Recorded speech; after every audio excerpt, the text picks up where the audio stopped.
parce que je suis partie de la question de savoir si le droit était un bon outil pour l'accès à l'eau. En fait, voilà. C'est un peu biaisé, mais voilà, je me suis posé cette question-là. Donc, vous avez un gros volume de droit là, bon, qui, voilà, au-dessus d'une mare d'eau, voilà.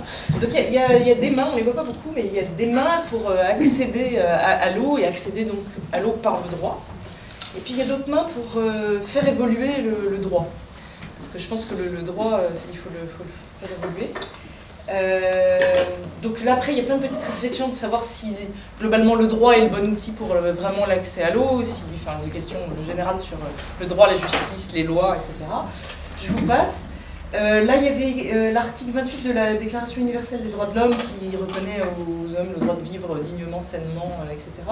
Et en fait, qui serait peut-être un bon point de levier. Alors, ça devait être un levier, mais c'est très mal dessiné. Mais bon, voilà, l'idée, c'était que ça pouvait être un levier pour faire évoluer le droit. Et puis là, il y a une bulle de notre ami journaliste là-bas, qui dit, et la planète aussi, enfin, effectivement, et dans le droit, il y a aussi la question d'ouvrir le droit aux questions environnementales. Voilà, c'est un peu les troisième générations. Je m'arrête là. Le droit à l'eau, effectivement, comme le dit la LEMA, hein, c'est un droit qui est lié aux personnes.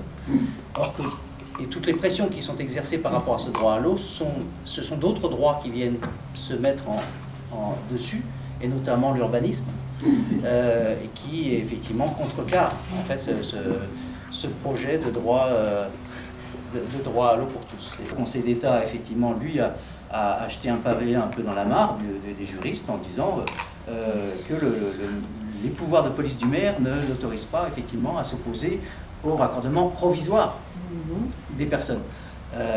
Et toutes les batailles que nous arrivons à gagner, c'est sur cette notion du provisoire par rapport effectivement aux notions définitives. Parce qu'il n'y a pas de solution comme ça technique qui va être bonne pour tous, parce qu'au fond derrière il y a pour des publics comme ça qui sont en situation d'exclusion par rapport au droit au logement, besoin de se rencontrer pour sentir comment chacun peut contribuer à un effort.